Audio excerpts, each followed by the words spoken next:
আজকে থেকে প্রায় 4014 বছর আগের কথা।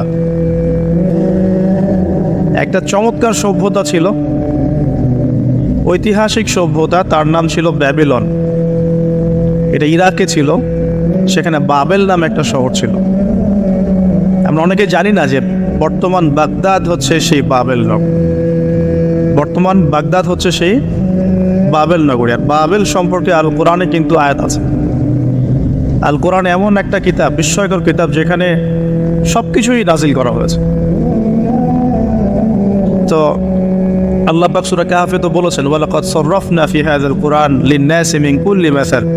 আমি এই কোরআনে মানব জাতির জন্য প্রত্যেকটা বিষয়কেই ব্যাখ্যা করেছি। ওয়া নাযালনা আলাইকাল কিতাবা তিবয়ানান লিকুল্লি শাই। হে নবী, আমি আপনার প্রতি এমন একটা কিতাব নাজিল করেছি যেটা তিবয়ানান লিকুল্লি শাই, প্রত্যেকটা বিষয়কে ব্যাখ্যা করে।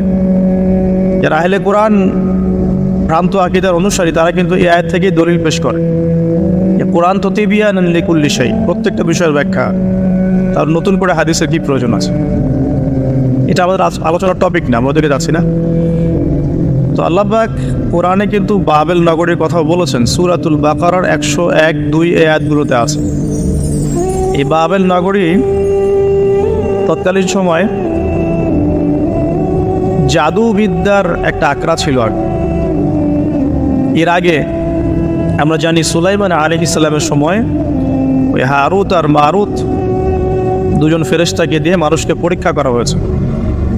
এই ঘটনাটা সূরা বাকারার 101-2 আয়াতগুলোর মধ্যে আছে, দেখে নিয়েন। আমি রেফারেন্সগুলো বলে দিলাম।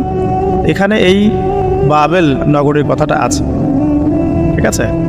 এই নগরীতে প্রায় 4014 বছর আগে